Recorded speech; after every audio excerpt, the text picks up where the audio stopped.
Magandang umaga po sa atin lahat.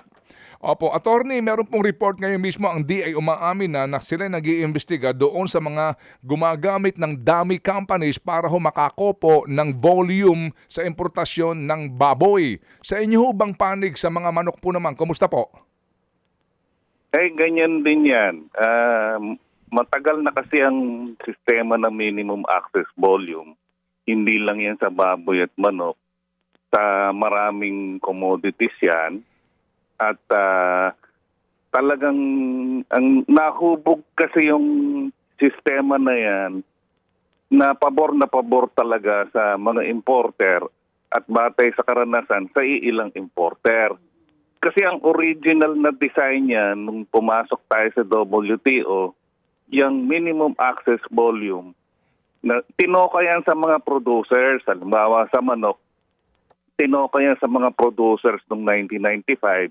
Kanya lang dahil bahang-baha ang manok noon at saka baboy, walang hindi ginamit yung MAB.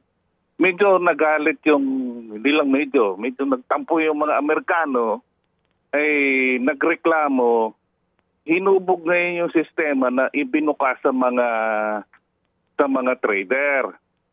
Ang nangyari, batay sa karanasan, nakopong na siya ng mga importer na wala na yung mga producer, wala nang kota. Pagkatapos ay ang balita, bagamat ito'y usap lamang, ay marami ay nakopong na ng iilang importer na malalaki na sinusuportahan din ng mga ma-influensyang tao. Kanya lang, walang makapagsabi sa amin dahil ilang dekada na rin yan, kung sino-sino yung mga yan. Kanya lang, batay sa karanasan, napakalakas ng mga yan talaga. Kasi, bigyan kita ng halimbawang konkreto, dapat yung MAB, yung minimum access sa manok, wala na. Batay sa commitments natin sa WTO, kasi noong 2005, yung dating 50% na outside MAB, at saka yung in quota na 40% nag-equal na. By definition, dapat wala ng minimum access volume ang chicken. Wala na yung pribilehyo ng mga importer yan. Kanya lang, dinesisyonan ng DA by strained legal fiction na meron pa ring MAB kung ano man ang dahilan. Dahil nga, pribilehyo yan eh.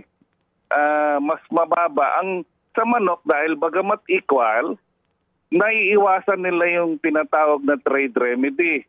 Yung special safeguards na umaabot yung special safeguards na mga 6 to 10 pesos per kilo yan. Kanya meron pa rin talagang pakinabang na kahit na ipinipilit na may MAB pa rin. Talagang ano yan, kitang-kita dyan sa sistema ng MAB kung paano ipinatupad at hanggang ngayon. Mabuti, positibo yung nangyayari ngayon kung binabago na talaga ng DA yung rules, positibo yan. Kasi ibig sabihin, nakikita na may nakikinabang na iilan at yung sistema ay namamanipula. Sino ho ba ang nagbibigay, Attorney Bong, ng actual permit sa isang importer na mag-import based on MAV? Sa usapin po ng chicken, halimbawa, sino ba? Anong office? Ang unang hakban niyan, kailangan magkaroon ka ng kota. Merong minimum access volume committee yan. Dyan, ang naging sistema kasi, sa halip na taon-taon na yung nagbabago, nagkakaroon ng competition, ang naging sistema kasi, kung sino yung nag-import nung previous year, may priority yon. Parang naging vested right na, right na, hindi yung pribilehyo. Talagang naging baluktot yung sistema eh. Dapat yan, taon-taon, yung quota ay in effect, parang ino-auction yan eh. Yung random, yung hindi dapat pinipili. Ang nangyari, yung mga datihan, lamang na lamang sa sistema. Yun din po nga ang reklamo sa bigas. Parehong-pareho ang nangyayari. Same, parehong-pareho po. Kung sino po yung dating binigyan, sila pa din. And meron din pong mga reports din nga na isa may-ari, 5 kumpanya ang binibigyan ng kota dito po sa importasyon ng bigas. So, yan po lumabas Mas matindi mismo ka, ha. attorney. Opo, yan po lumabas sa hearing mismo ha ni Senator Kiko Pangilinan sa kanyang committee recently. Anyway, sige po, so, dito po sa inyo, kung doon po sa bigas ay Bureau of Plant Industry, sa inyo po ba BAI naman? Oo, yung SSIC, yung SPSIC, Sanitary Phytosanitary Import Permit. Ang binibigay galing sa BAI. Ano yan? Kasi strictly speaking, dapat walang import permit. Ang batayan ng permit ay Okay. sanitary, phytosanitary, food safety. Yes. Opo. Technically, dapat wala yung permit. Yes, sir. Yes, Kasi sir. WTO na tayo eh. Yes, sir. Yes, sir. Pero nga technically, pero obligado kang kumuha nitong clearance. O doon nga kasi nga pagkain ito. Phytosanitary permit. Anyway, sige po. So anong inyong balak ho dito ang inyong grupo? Kasi ito pong nabalitaan namin, yung grupo ho ng mga magbababoy, makikipagpulong daw sa DA because of this issue. Kayo po diyan sa usapin po ng mga magmamanok naman, ano po ang inyong balak? Ganito po yung sa aming pananaw.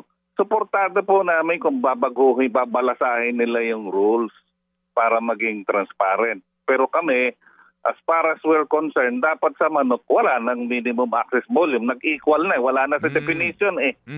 Para mag-apply na yung special safeguard sa lahat ng importasyon.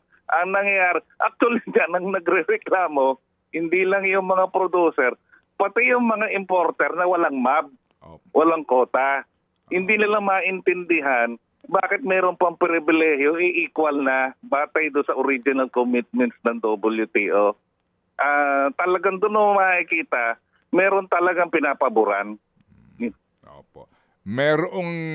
Merong pinapaboran kasi nga din po, bahagi po yung gobyerno nangangasiwa nito doon sa, ayoko man tawagin sindikato, no? Doon sa, anong tawag doon? Ay, alam niyo. Talagang ano ho yan. Pinagplanuhan ho ng gusto yan. At tuwing may bagong administrasyon at tuwing may mga bagong ay marahil nag-iiba yung tumutulong dun sa mga grupo. Talagang binangga ho namin yan. Talagang nagkandauntog na ho ang ulo namin ni Jody San Diego Dian. Hindi namin humatinag yan. Kaya kami natutuwa kay sa DA, kay sekretaryo na binago nila yung rules. Kasi mahirap po talagang anuhin yan. May binangga si sekretaryo dyan na mga matitindi. May binangga po siya pero mukha pong yung nga matitindi kasi nga hindi naman natinag, pati nga po sa bigas din naman natitinag. Tuloy-tuloy pa rin po ang reklamo nga ng ating mga... Ay kasi nagpapanabay ho, kung uobserbahan nyo yung hamon ho ng DA, nagkakaroon ho ng panabay na yung kapakanan ho ng mga importer at saka yung kaisipan ho ng mga economic managers, yung nagdidesisyon sa mga polisiya, parang nagkakaroon ng nagsasama ang landas. Kaya nagkakagamitan. Yun ho ang problema namin sa advokasya ho ng obra. Walang-wala ho yung sa production. Kanya nga ho, hirap na hirap ho ang bayan ngayon at delikado ho tayo. Dahil wala ho talaga, hindi ho pinag-ibayo ang agrikultura. At kahit ho yung manufacturing.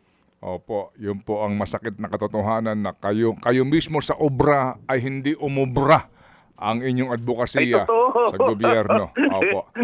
Oo.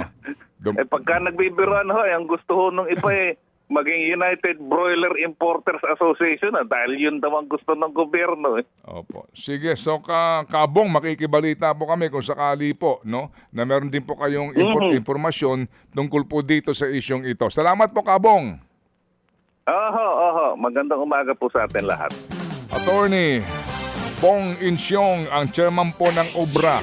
Mga kapatid, patuloy po kayong tumutok sa 105.9 True FM para sa totoong balita, impormasyon, music and entertainment. Mag-subscribe sa aming YouTube channel at podcast at sundan nyo kami sa Facebook, Instagram, X at TikTok sa True Network PH. Bisitahin din po ang aming official website, truefm.ph.